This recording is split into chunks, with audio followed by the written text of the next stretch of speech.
Hello student, हम लोग आज बात करेंगे कोलाइडों के स्कंदन के बारे में। लेकिन ये स्कंदन तो एक बार बात कर चुके हैं। स्कंदन का मतलब होता है कोगुलेशन या अवक्षेपण, हाँ, एक बार बात हो चुका है। लेकिन वहाँ पर हमने बात किया कि कोलाइड कैसे अवक्षेपित होते हैं। लेकिन यहाँ वो क्या बात करना है, अवक्षेपण कौन कराता है? तो विद्युत अपघट्य कराता है, इलेक्ट्रोलाइट कराता है। अब वो अवक्षेपण कराने के लिए जो विद्युत अपघट्य या इलेक्ट्रोलाइट उपयोग में लाते हैं, वो इलेक्ट्रोलाइट या विद्युत अपघट्य कितना पावर रखता है किसी भी कोलाइड को स्कंदित कराने के लिए। तो इस पावर को ही हम लोग उसका स्कंदन क्षमता बोलते हैं। तो स्कंदन क्षमता किसका प्रॉपर्टी भाई? इलेक्ट्रोलाइट का, है ना। तो it is the property of electrolyte, it is the power of electrolyte, it is the power of electrolyte, it is the power of electrolyte to precipitate the colloid। क्या हो गया? ये किसी अवक्षेप को अवक्षेपित करने के लिए जो विद्युत अपघट्य है उसकी क्षमता है ना। किसी कोलाइड को बोलूँ, किसी कोलाइड को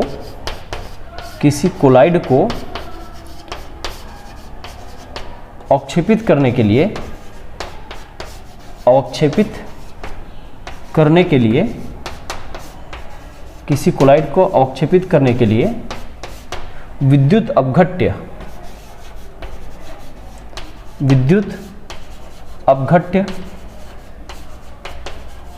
किसी कोलाइड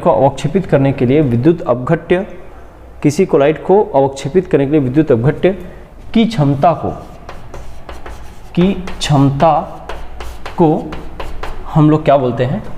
ऊर्णन मान या फ्लोकुलेशन वैल्यू। ऊर्णन मान या स्कंदन क्षमता बोलते हैं, लिख देता हूँ। स्कंदन क्षमता कहते हैं, स्कंदन क्षमता कहा जाता है। अब बात आती है कि ठीक है, डेफिनेशन तो क्लियर है कि क्या स्कंदन क्षमता क्या है, ये वाला पार्ट क्लियर हुआ।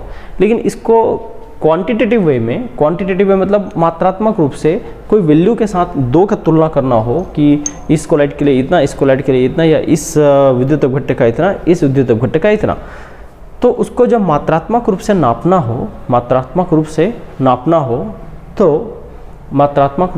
हो तो क्या करें? तो उस समय मात्रात्मक रूप से नापना हो तो समस्या आती है मात्रात्मक रूप से नापने के लिए कि आप मात्रात्मक रूप से जब नापते हैं किसी चीज़ को तो उसमें वैल्यू चाहिए होता है।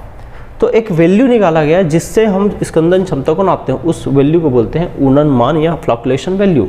तो दूसरा चीज़ क्या बोल सकते हैं कि coagulating power of electrolyte is measured by या is expressed in terms of flocculation value.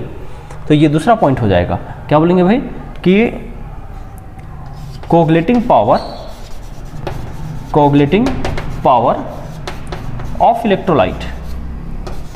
of an electrolyte is expressed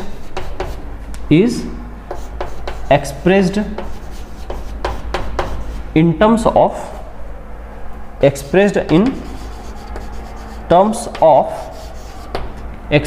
terms of flocculation value।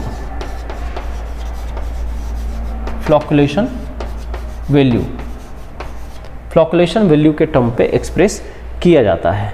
तो यहाँ से लिख सकते हैं कि जो विद्युत अपघट्य की स्कंदन क्षमता है, विद्युत अपघट्य की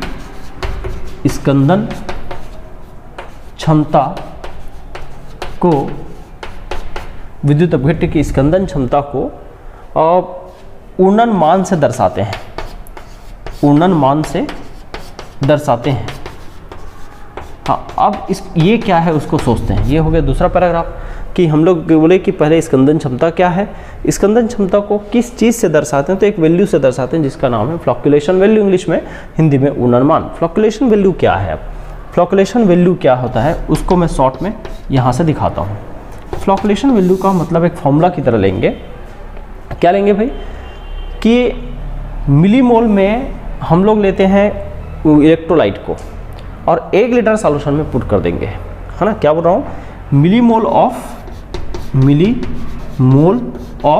electrolyte, millimole of electrolyte, Hindi में बोल सकते हो इलेक्ट्रोलाइट का मिलीमोल, और नहीं लिख रहा हूँ, डिवाइडेड बाय कि वॉल्यूम ऑफ कोलाइड, कोलाइड का आयतन लीटर में, volume of colloid in litre, याद रखिए ये जो वैल्यू है उसको ही फ्लॉकुलेशन वैल्यू बोलते हैं। कितना हमने मिलाया और कितने कोलाइड में मिलाया, लीटर में इसको रखना है, इसको मिलीमोल में रखना है, तो इसको बोल देते हैं फ्लॉकुलेशन। ये मिलीमोल पर लीटर होता है ना। इसको क्या, इसका यूनिट क्या होता है भाई, मिलीमोल पर लीटर होता है, इसका यूनिट इकाई है। तो अब यहाँ से एक याद रखना कि एक और चीज़ खासकर, फ्लॉकुलेशन वैल्यू ज़्यादा अब दिमाग में आता है कि ठीक है हम वैल्यू भी निकाल लेंगे। अब वैल्यू निकालने के बाद जब बोलने की बारी आएगी कि मान लो एक वैल्यू निकाले और दूसरा वैल्यू निकाले, दो अलग अलग इलेक्ट्रोलाइट का अलग अलग मान आया, तो पहले वैल्यू मान लो 5 आया, दूसरा वैल्यू मान लो 10 आया, तो मैं बोलूँगा अब किसका कोगुलेशन पावर ज़्यादा है, तो इसको भी जानकारी रखना। यहाँ फ्लॉकुलेशन वैल्यू जिसका कम होता है उसका कोगुलेशन पावर ज़्यादा होता है। तो मैं यहाँ लिख सकता हूँ flocculation value inversely proportional to coagulation power या स्कंदन क्षमता, कोगुलेशन पावर के उल्टा संबंधित होता है। फ्लॉकुलेशन वैल्यू कोगुलेशन पावर से इन्वर्सली रिलेटेड होता है, उल्टा रिलेटेड होता है, ये याद रखना है ना, उल्टा संबंधित होता है। तो ठीक है, उल्टा संबंधित होता है, इसका मतलब अब कैसे उल्टा संबंधित होता है भाई, आप सोचिए 1 ग्राम इलेक्ट्रोलाइट अगर 1 लीटर को अवक्षेपित कर देता है, प्रेसिपिटेट कर देता है, और एक बार 5 ग्राम मिलाने पर अवक्षेपित होता है, तो 1 ग्राम वाले का पावर ज़्यादा हुआ कि 5 ग्राम वाले को, तो डेफिनेटली कम में जो ज़्यादा असर दे दे वही पावरफुल होता है। इसलिए वैल्यू क्या आना चाहिए, कम आना चाहिए।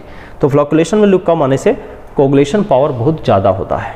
ठीक है बात, तो ये एक डेफिनेशन ध्यान रखेंगे, ये एक छोटा नोट्स है, शॉर्ट नोट्स है। हाँ, एग्जाम्पल के तौर पे कोई दिखाना है तो मैं कुछ एग्जाम्पल दिखा देता हूँ विद्युत अपघट्य का और उसके क्या बोला जाए उन्नन मान का। ठीक है, विद्युत अपघट्य और उन्नन मान।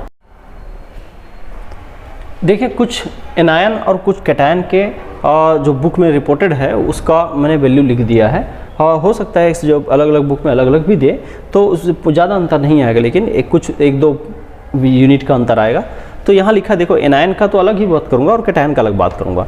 जैसे चलो पहले एनायन का एनालाइज करें। एनायल का फ्लॉकुलेशन देखो, ब्रोमीन का 130-138 है टोटल, और इसका सल्फेट का 0.21 है, और ये लगभग सेम चार्ज वाले हैं 0.238 है।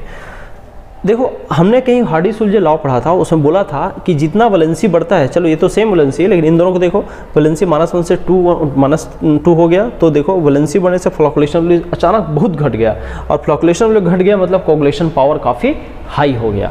और हार्डी-सुलजे ने यही बोला था कि यहाँ जितना ज़्यादा वैलेंसी होगा उतना ज़्यादा उसकी कोगुलेशन पावर होगा, अवक्षेपण क्षमता होगा, स्कंदन क्षमता होगा। ठीक है, कैटायन के सेंस में देखें, मैग्नीशियम टू सोडियम प्लस यहाँ 52 है, मैग्नीशियम 2 प्लस 0.72 है, एल्यूमिनियम 2 प्लस ये लगभग दोनों सेम रेंज के हैं, तो इनका आसपास है। एल्यूमिनियम 3 प्लस देखो 0.093 हो गया है, तो 0.93 हो गया, इसका मतलब ये बहुत कम हो गया। देखो इन तीनों को देखो आप, सोडियम प्लस, मैग्नीशियम 2 प्लस और एल्यूमिनियम 3 प्लस।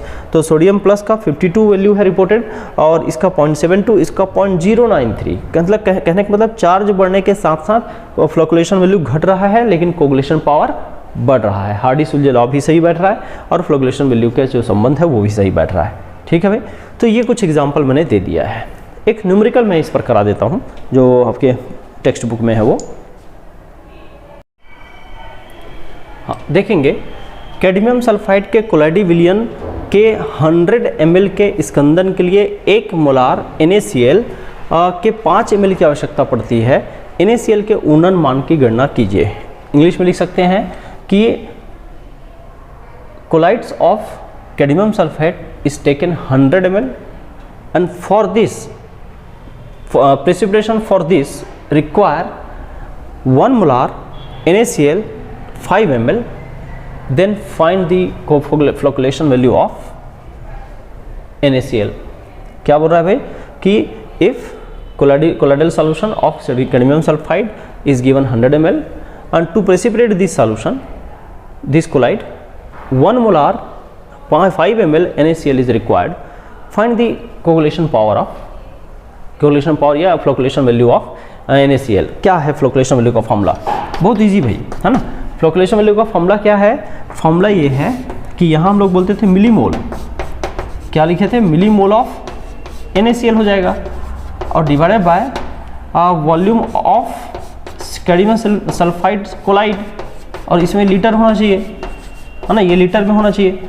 तो देखो मिलीमोल निकालने का बहुत सरल तरीका हो सकता है बहुत लोगों को नहीं समझ में आता, लेकिन मैं यहाँ सीख लो, यहीं पर सीख लो कि मोलारिटी को ना, ये मोलारिटी को आप नोट पॉइंट में जैसे लिख सो, मोलारिटी को अगर वॉल्यूम से मल्टीप्लाई करते हो तो हमेशा वो मिलीमोल होता है। ये ऐसा ट्रिकी वे याद रखना, मोलारिटी को जब भी वॉल्यूम से मल्टीप्लाई करते हो वो मिलीमोल हो जाता है डायरेक्ट। और यहाँ देखो ml है, कहाँ? 100 ml है। 100 ml को, जो ml है, ml को 1000 से डिवाइड कर दोगे तो ये लीटर हो जाता है। ml से क्या हो जाएगा? वो लीटर हो जाएगा। ये दो हिंट यूज़ करूँगा, देखेंगे कैसे समझेंगे।